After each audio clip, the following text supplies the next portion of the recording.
अस्सलाम वालेकुम everyone, I hope कि आप सब लोग ठीक ठाक होंगे। आज 30वां रोज़ा है क्योंकि चांद रात को नज़र नहीं आ सका तो इसलिए 30 रोज़े अनाउंस हुए हैं। एक हिसाब से अच्छा भी हो गया है क्योंकि मेरे पास बहुत मेहमानदारी भी रही है और चीज़ें सारी घर की ख़त्म थी तो हमने कहा कि वो अब आज ले आते हैं। पहली ईद है आसिम के बगैर, बहुत ही ज़्यादा उदासी सी है और बहुत डिप्रेशन है मुझे तो हो रही। और ज़ाहिर है हमारी खैर क्या ईद होनी है, लेकिन कुछ ईद की ज़रूरी चीज़ें होती हैं जिसमें ईद की नमाज वगैरह है वो पढ़ेंगे। जो आसिम के लिए अफसोस करने ईद के दिन हमारे घर आएंगे उनके लिए कोई सवैयाँ वगैरह बनाती हूँ। अभी मुझे आपकी अम्मी एक रेसिपी उन्होंने मुझे सिखाई थी, वो शीर खुरमा की वो चावल भी डालती थी। वो मेरे लिए एक नई रेसिपी थी, वो मैं आज ट्राई करती हूँ। लेकिन ये तुमने सामने क्या रखा हुआ है? ये डब्बा, ये इमली है रोजे की हालत ये में। नहीं, मेरा रोजा है अल्हम्दुलिल्लाह। ये मैं रोजा खोल के, लेकिन ये मीठी इमली है और वो बनी हुई है थाईलैंड की। पता नहीं कैसे बनाते हैं, बनाते नहीं है ये नेचुरल है, उगती है ये वहाँ का एक सौगात समझ। मुझे आज तक यही लगता था कि इमली खट्टी होती है। अब या तो वो इस पौधे में कोई पेवन लगा देते हैं किसी मीठी चीज की, it is different type, grafting करके बनाते हैं, ये क्या है? इट इज डिफरेंट टाइप जी, लेकिन है बहुत मजेदार। तो ये मैंने अपने लिए मैं लाई थी, मैंने कहा रोजा खोल के तो फिर ये जरा मुझे बड़ा अच्छा लगता है इसका टेस्ट। आई होप कि आप लोगों ने भी ट्राई किया होगा। तो चले चलकर थोड़ी सी वो सेवइयों वगैरह का काम खत्म करते हैं, क्योंकि रोजा खोलने के बाद फिर मैं कुछ कुरान पढ़ती हूँ, आसिम के लिए कुछ नफल वगैरह पढ़ती हूँ। मेरे पास बिल्कुल मेरा दिल नहीं होता कि मैं कुछ करूँ। तो इस वक्त रोजा खुलने में अभी तकरीबन घंटा डेढ़ है। तो रानी को भी मैंने आज कहा था कि खाना शाना वो खुद ही बना ले। उसने बड़ा मजेदार वो बनाया हुआ है कीमा बारबेक्यू करके, और उसके अंदर भिंडी फ्राई करके डाली हुई है। कुछ हमने डिफरेंट किया हुआ है। एक मैंने दस्ती मंगवाई हुई थी बकरे की, वो थोड़ा मैरिनेट करूंगी। तो हमारे साथ ही रहे। ये आलू आ गए हैं, ठीक है, और ये ब्रेड जो अभी फ्रेश लाई है, ठीक है। ये जो चीजें आपकी कम थी, ये वाली ये चने की दाल भी कम थी, और ये जो आटा चक्का, वो चीजें आप संभालें, इसको मैं संभालूं। और अभी पकौड़ों का टाइम भी होने वाला 5:30 हो गया, ठीक है। अभी पकौड़े वो आलू काटने हैं, फिर बढ़ाने हैं, उसमें काफ़ी टाइम लग गया है। तो ये हम पहुंच गए हैं अल फतेह, जो कि F11 मरकज़ के साथ ही है। और यहाँ से मैं छोटी छोटी चीज़ें लेना चाह रही हूँ जो घर में ख़त्म हुई थी।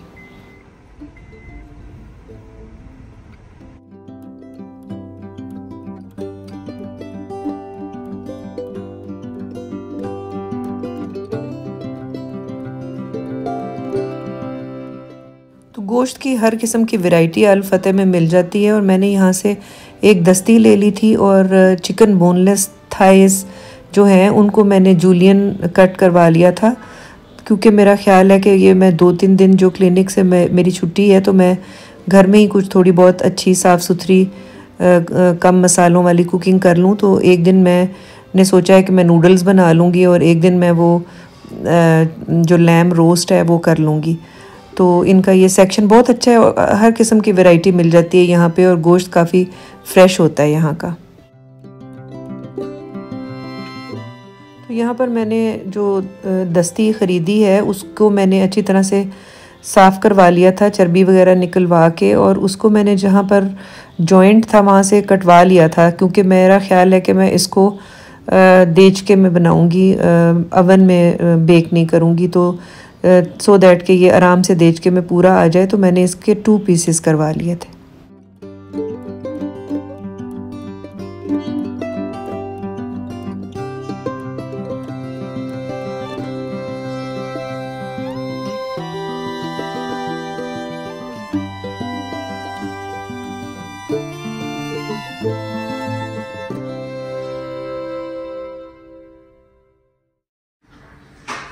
तो कल के हिसाब से थोड़ा बहुत काम शुरू हो गया है। ये ख़त्म था हमारा ऑयल, ये मैं लेके आई हूँ और यहाँ पर रात के खाने के लिए जो बना हुआ है ये है भिंडी और इसके अंदर बारबेक्यू किया हुआ कीमा और प्याज और कच्चा मसाला डाला हुआ है, खड़े मसाले वाला कीमा। दूध चढ़ाया हुआ है सेवइयों के लिए। तो बस मैं अभी असर की नमाज पढ़ के आती हूँ और मैरिनेट करती हूँ। ये लेके आई हूँ मैं, ये दस्ती है, इसको मैरिनेट करना है। इसका रोस्ट बनाना है कल, जिसके लिए ये नींबू का जूस रेडी हो गया है। तो अभी बाकी मैं अभी नमाज पढ़ के आती हूँ तो फिर मैं इसको करती हूँ मैरिनेट। तो स्टे विद मी। तो हम लोगों ने जो सेवइयाँ बनाने का प्रोग्राम बनाया है उसके लिए छोटी छोटी सेवइयाँ करके उसमें देसी घी डाल के हल्का सा जस्ट 1 ड्रॉप, ड्राई रोस्ट भी किया जा सकता है लेकिन मैं डाल लेती होती हूँ थोड़ा सा देसी घी, जैसे कि ये। तो बस अब ये इसको हल्का हल्का हल्की आग पे रोस्ट करेगी रानी। इधर हमारे चावल उबल रहे हैं जी, ये मैश करके डलेंगे इस दूध में। इधर ये सेवइयां रोस्ट होके डलेंगी इस दूध में और इसको फिर हम खूब कढ़ा के और इसको खूब मजेदार, मतलब उतना हम पकाएंगे जिसमें कि इसका टेस्ट अच्छा हो जाए। और यहाँ पर जो हमारे हेड ऑफ द शेफ्स हैं वो यहाँ पर बैठकर पिस्ता काटेंगे। अभी मैंने जो काटना नहीं आता। ये भी ये बाहर कोई आया? हाँ, ये बेल खुद बज रही है। पता नहीं हमारा घर हॉन्टेड हो गया कि क्या हो गया, क्योंकि इस बेल का बटन ऊपर है और ऊपर कोई भी नहीं है ना। तो मुझे अच्छी तरह से याद है, मुझे आसिम को लैक्टोज की इंटॉलरेंस थी, तो वो दूध वाली चीजें हजम नहीं कर सकता था, लेकिन मेरा दिल रखने के लिए उसने मेरी बनाई हुई, हाथ की बनाई हुई सेवइयां जरूर खानी। याद है मुझे। और मुझे याद है लास्ट जब चांद रात थी तो उसने मुझे कॉल की ना, तो मुझे कहने लगा कि तुम हर दफा मेहंदी लगाती हो, चूड़ियां पहनती हो, तो इस दफा तुमने क्या गई हो बाहर?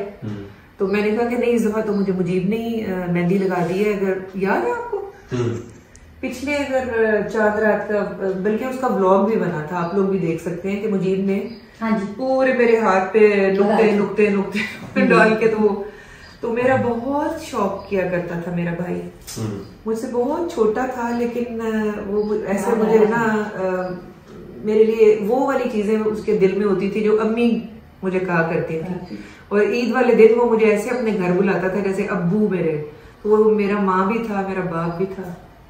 10 साल छोटा था मुझसे, कितने साल छोटा था मुझे तो यकीन ही नहीं आ रहा। और मैं काम में लगी रहती हूँ और मैं ये सब कुछ, लेकिन मेरा दिल जो है ना अंदर से, जब मैं आसिम के बारे में मुझे ख्याल आता है ना तो मेरा दिल घबरा जाता है।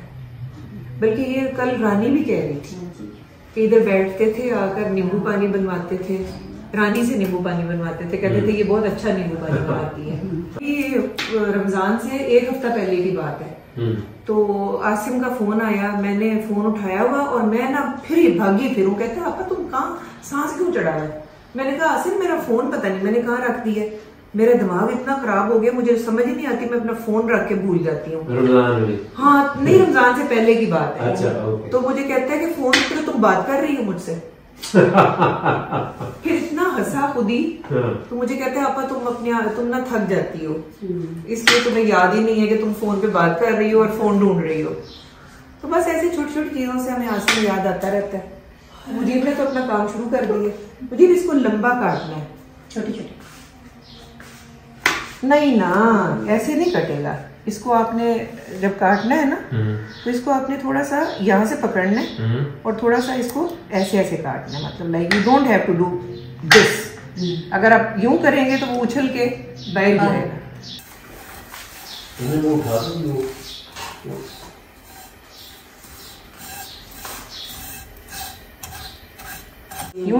यूं ज्यादा मेरी अम्मी यूं करती थी मुझे।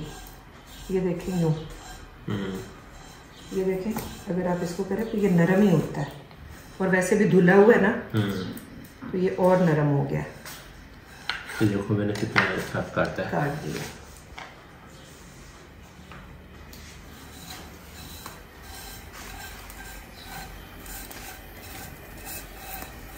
झड़ होनी शुरू हुई।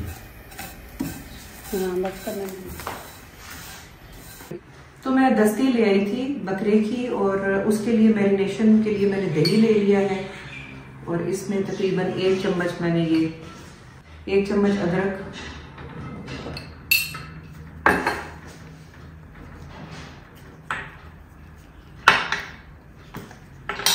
लाल मिर्च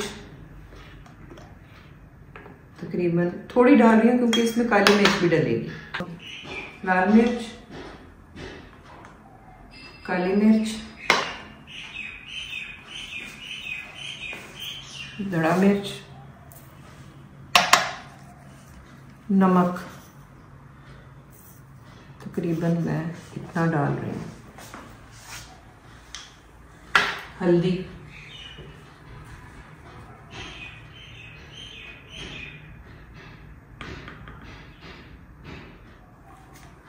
थोड़ी सी अजवाइन, थोड़ा सा इसमें जाएगा सिरका। सिरका गोश्त को गलाने के काम आता है, तो इसलिए थोड़ा सा सिरका मैरिनेशन में किसी भी मीट के में डालना is not bad. Soya sauce मैं नहीं डाल रही और इसको हम कर लेंगे अच्छी तरह से मिक्स। और ये हमने लेमन जो लाए थे ना, अच्छे निकल आए थे, 4-5 जी जूस निकल आया, लेमन जूस भी डाल दिया। तो अब इसको मैं अपनी हेल्पर को कहूँगी कि ये मिक्स कर लें, तब तक मैं जो गोश्त के पीस है मीट का जो है उसको मैं लगा लेती हूँ कट। रानी इसको मिक्स कर दें जी। और ये गोश्त का जो हमारा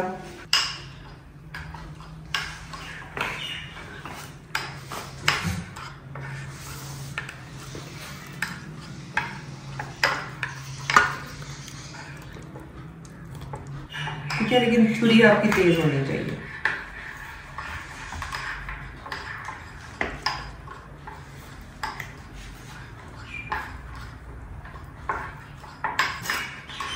इसको मसाला लगा लेती हूँ।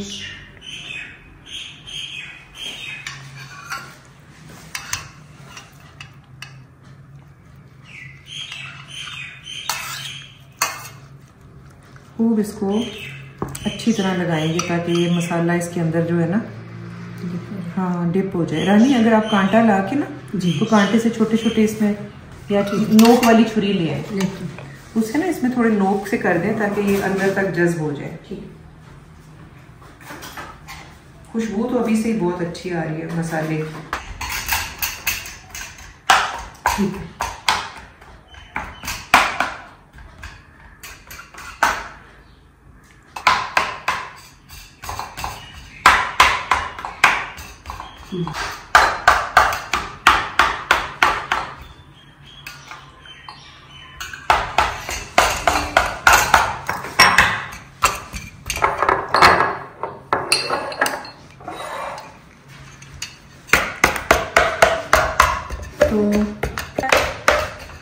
तो ये कल तक इसी तरह ही पड़ा रहेगा।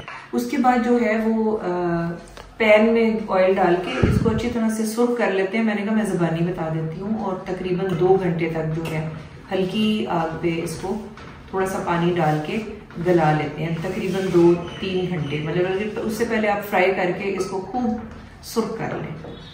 और जब 2 घंटे तक ये गल जाता है तो फिर जो नीचे जूस वगैरह निकलते हैं गोश्त के, वो असल में इसकी ग्रेवी होती है जिसमें आप फिर रोटी डुबो के और सारे इसका वो जूसी सा नरम गोश्त होता है जो वो करता है। तो ये इसका तकरीबन ये रेसिपी है। मैंने कहा मैं आपको बता दूं, अगर मुझे मौका मिला तो कल जब मैं बना रही होंगी तो फिर मैं आपको इसके थोड़े से क्लिप्स भी दिखा दूंगी। तो अभी इसमें हम इसको हम इसमें डाल के ओवरनाइट रेस्ट पे मैरिनेशन के लिए रख देंगे ताकि ये सारा जो चीज़ें हैं ये मीट टेंडराइजर्स भी हैं, यानी कि नींबू सिरका इससे गल जाता है गोश्त।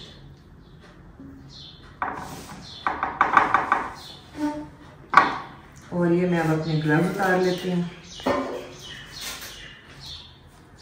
और इसको हम रख देंगे मैरिनेटेड गोश्त को फ्रिज में। दूध गाढ़ा हो गया है। इधर ये हमारे चावल भी मैश हो रहे हैं, ये गई इसमें सेवइयां। बस ठीक है, थैंक यू। और ये गई इसमें ये चावलों की, तकरीबन इतना मैं डाल रही हूँ फिलहाल। और इसमें जाएगी चीनी, हिसाब से डाल रही हूँ।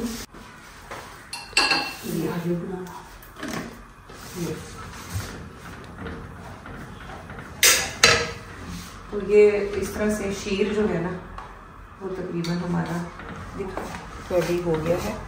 चीनी भी डल गई है, दूध बहुत गाढ़ा हो गया है, ये 1.5 किलो दूध था। और इसको अब हम अपने डोंगे में निकाल के इसके ऊपर पिस्ते बादाम डाल देंगे और फिर मैं आपको इसका फाइनल लुक जो है वो जब डिश आउट करती हूँ तो मैं आपको दिखाती हूँ। लुक्स वेरी गुड है ना, बहुत खुशबू भी बहुत मज़ेदार आ रही है। मुझे भी मैंने बंद कर दिया, ज़्यादा गाढ़ा हो रहा है। ओके, इसको क्या करते हैं, मेरी शॉर्ट बिस्मिल्लाहिर्रहमानिर्रहीम।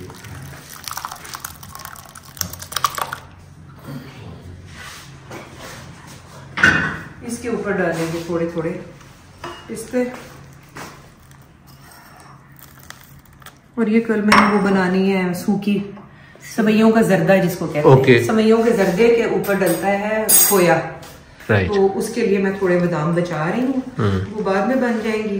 फिलहाल ये हमारी सवैयां भी तैयार हो गई हैं, हमारा गोश्त भी मैरिनेट हो गया।